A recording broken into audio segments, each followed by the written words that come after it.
Anong gulay ito? Chop suey. Chop suey. So, nilagyan niya ng kikiam. Nilagyan niya ng squid ball. Tapos, ito yung gulay. Tapos, ito yung toppings, bagnet. Expired na?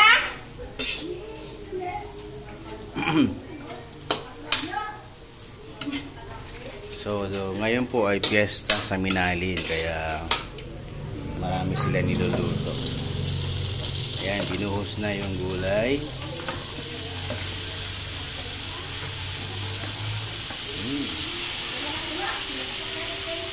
So, ito na lang yung chicken. Mga konti pala naluluto. So, ito na nga yung graham. Walong layer na yan, no? Walong layer na siya. At papatungan siya ngayon ng mangga.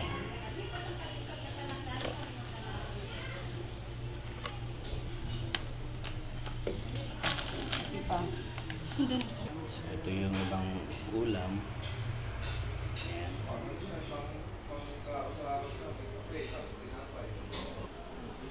So, ito pang siyam na layer na po ito.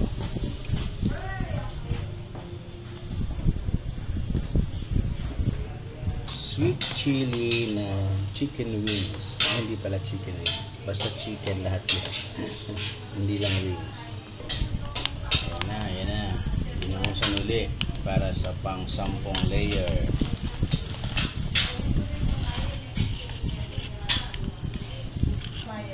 Okay, so yan na yung ating laging isa. Ha?